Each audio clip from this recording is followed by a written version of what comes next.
What's up? This is Kenny here from Prop Stories. So today, this question that I got from Instagram, somebody asking me, bro, can you do a short one about undertable money? Like explain what it is. Because growing up, I always hear my dad talk about how people used to arrange undertable money for property agents. I don't really understand why is it used. Okay, this question, when I clarified with the person that asked, he mentioned that his dad, right, back in the 90s, used to pay property agents like undertable money. So you don't understand why is this used. Okay, at 90s, frankly speaking, I'm not that old. So I also am a kid, so I don't know what is happening. But over the years, I can explain to you the undertable money is where you pay a little bit of, you call it coffee money, Malaysian, we call it duit kopi or whatever it is, or referral fees or untung atas angin. I don't know whether you've heard about this term, untung atas angin. Okay, back when I first invested in 2010, I also got to know these kind of things. You see, back in 2009 to 2014, right? If I'm not mistaken, you will see that the property price is crazy. Okay, you have DIBS. Because of DIBS, right? You don't need to pay progressive. The property price go up like crazy. Some areas where the property just complete, right, can sell double for what you bought for. Imagine you buy 200,000, you sell 400,000. The moment it's completed, you sell at double. But you want to get that deal, but the deal is not open to you. The deal is open to all the insiders. This is exactly what happened to the first property I bought. Well, the first property I bought, right, I bought through second hand. And when I bought, a lot of people don't know this, it's already double the launching price. And I still can make money right now. Okay? That is how much the property has appreciated within those years. But here's the deal. The person that I bought from is connected to the developer, somehow connected to the developer. And this is what they do, right? So they book the property. I bought direct from the person that she took the S&P. But most of the people, how they earn easy money is that, example, I work with the developer, or I'm a banker, or I'm a VIP with the developer. So I just tell the developer, I want to book. Then book, pay 1,000. Okay, pay 1,000. Then I got time before I sign the S&P, right? I find other people to take over. That means once you pay me a certain sum of money, then you sign the S&P instead of me. Some people, they will just find agents.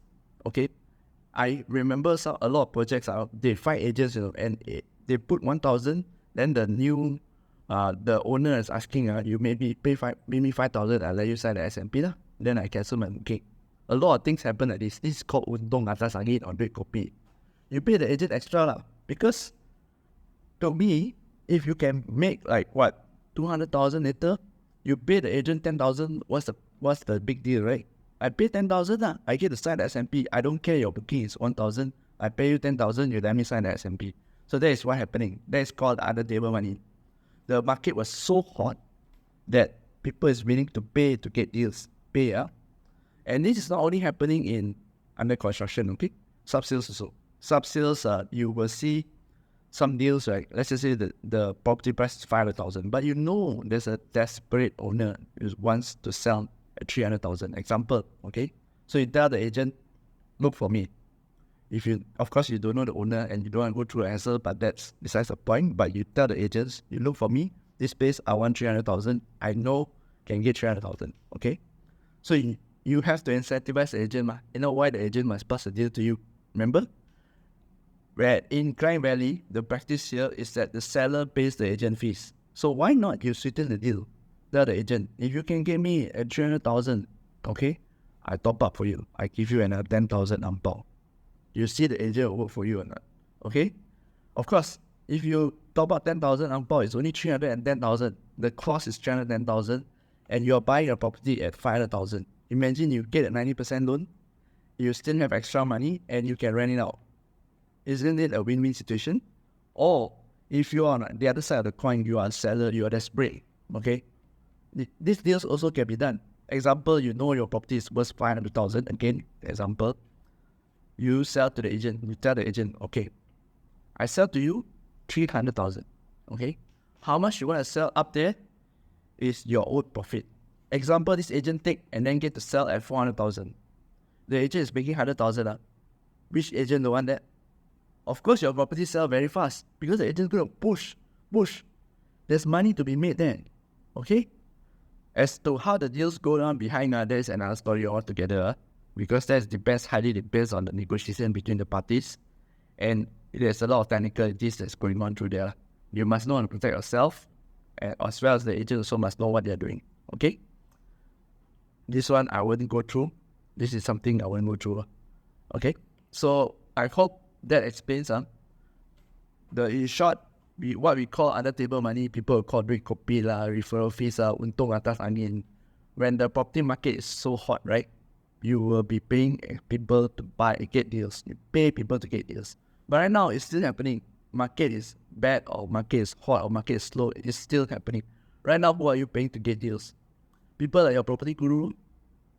You saw their bulk purchase, right? Bulk purchase group, right? You pay money, right, to join their bulk purchase group, right? You pay money because you trust their research, right? That is the big copy you're paying now.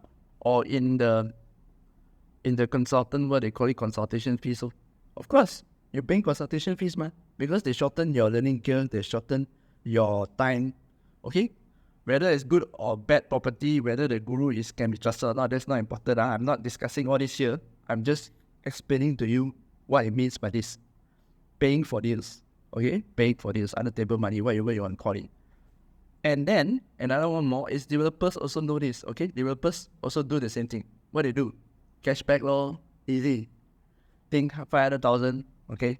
I give you 30% rebate. You don't need to put down payment, ma. 30% rebate. If you got 70% loan, don't need to put down payment. And then if you got 90% loan, it won't give you cash. So developers are all doing this, also doing this. Not all, of course, but most of them. If you don't do this, very hard to sell. No discount here and there, very hard to sell in this kind of environment, because we are so used to having discounts, we are so used to having rebates, right? We Malaysians are spoiled for choices. So why should I buy from you if the discount or rebate is not attractive? Unless, of course, you're in the premium area, I got no choice. Around there, got no more land. But that is a story for another day. Today, I just want to share with you this concept of undertable money, duit kopi, or untung atas angin, whatever you want to call it, okay? In short, is you paying to get deals.